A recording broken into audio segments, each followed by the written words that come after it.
ईश्वरीय विधान का पालन कीजिए। प्रकृति क्षमा नहीं करती। ईश्वरीय विधान में क्षमा का प्रावधान नहीं है।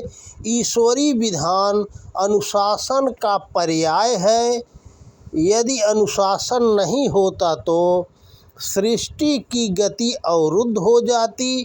प्रकृति अनुशासन से अबाध है।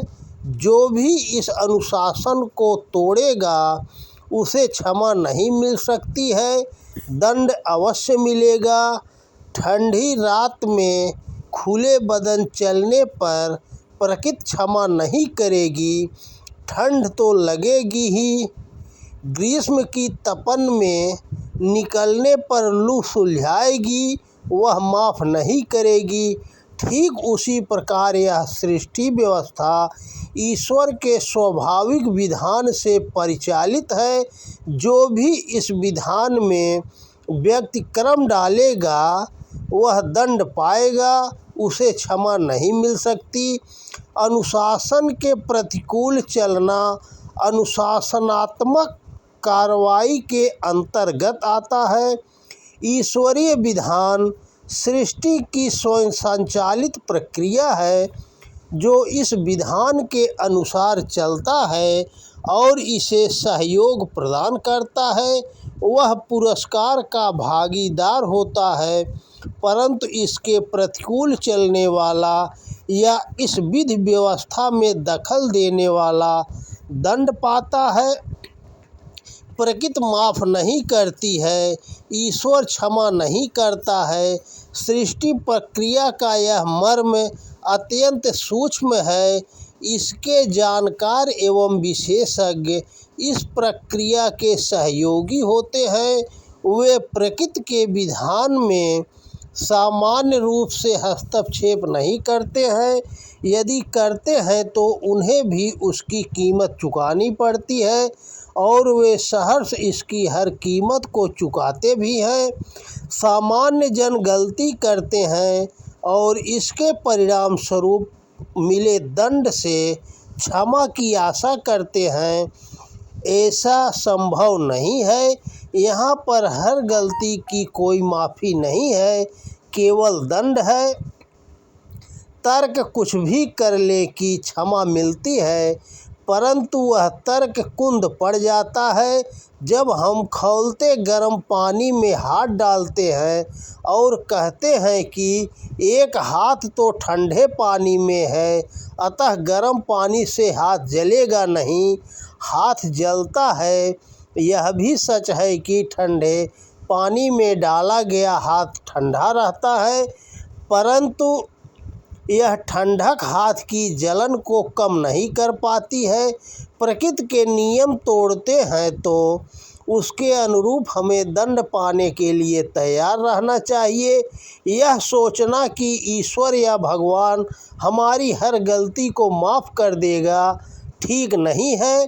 माना जाता है कि भगवान भक्त की हर गलती को माफ़ कर देता है। इसके पीछे गूढ़ रहस्य है। भक्त भगवान के प्रति जितनी अधिक मात्रा में समर्पित होता है उसी अनुपात में वह भगवान का होता है। भक्त का समर्पण एक कवच का काम करता है जिससे वह विपरीतताओं से बचता रहता है, या फिर भगवान उसे संरक्षण देता है और बचाता है। जैसे घर की छत ओला, वर्षा, धूप आदि से बचाती है।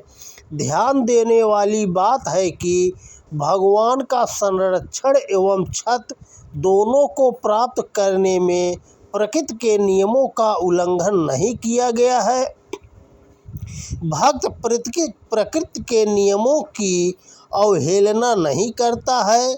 हम हमेशा नियमों की अवहेलना करते हैं और उसके दंड से बचना भी चाहते हैं, परंतु ऐसा संभव नहीं है। सृष्टि नियमों से बधी है। प्रकृति ईश्वरीय विधान के अनुरूप परिचालित है। नियमों के खिलाफ चलने का तात्पर्य है दंड का भागीदार होना। वहाँ पर क्षमा नहीं है। अगर ऐसा होता तो सृष्टि संचालन में सहयोग प्रदान करने वाले ऋषिगणों का अपमान, हिंसा और हत्या करने वाले रावण की आसुरी सेना को क्षमा कर दिया गया होता, परंतु इस उपद्रव का जवाब ऋषि अगस्त्य ने ऐसा दिया कि आतताई रावण को अपनी सेना से कहना पड़ा कि अगस्त्य मुनि के आश्रम की ओर न जाएं। ब्रह्मर्षि विश्वामित्र ने तो भगवान राम और लक्ष्मण से पूरी सेना सहित रावण का ही अंत करवा दिया। अगर गलती से माफ़ी की गई होती तो आज कुंभकर्ण, जयद्रथ, शिशुपाल, जरासंध, कंस आदि आतताइयों ने इस धरती को अपने कब्जे में ले लिया होता, पर ऐसा नहीं हुआ और सभी का अंत कर दिया गया। असुरों आतताइयों का अंत करने वाले स्वयं भगवान राम थे, जिनकी करुणा और संवेदना जग जाहिर है। वे करुणा कर थे, फिर भी उन्होंने असुरों को क्षमा नहीं किया। जब कोई ईश्वरी विधान को तोड़ता है, क्षमा नहीं मिलती। अगर क्षमा कर दिया जाए तो सृष्टि में अराजकता का वातावरण बन जाएगा। अराजकता अनुशासन के विरुद्ध है और इसे कभी बर्दाश्त नहीं किया जा सकता है। कोई भी और कहीं भी जब नियम उल्लंघित हुए हैं तो उसका परिणाम भुगतना पड़ा है। महाभारत का युद्ध इसी उद्दंडता की दंड देने के लिए लड़ा गया। कृष्ण स्वयं भगवान थे और वे अर्जुन को भरी सभा में द्रौपदी के चीरहरण के लिए दुर्योधन, दुशासन समेत पूरे कौरवों को माफ़ कर देने के लिए कह सकते थे, पर उन्होंने तो अर्जुन से उनको भी मरवा दिया जो इस उद्दंडता के लिए जिम्मेदार पक्ष में खड़े थे। उन्होंने भीष्म पितामह, द्रोणाचार्य, कृपाचार्य, कर्ण आदि का भी अंत करवा दिया, जिन्होंने कुछ किया नहीं था, केवल इस अनीति के साथ खड़े थे। अनीति का साथ देना भी अनीति करने जैसा है और उसे भी बख्शा नहीं जाता। इस सृष्टि में ईश्वरीय विधान सर्वोपरि है, कोई उससे बड़ा नहीं है, अतः इसका सम्मान किया जाता है।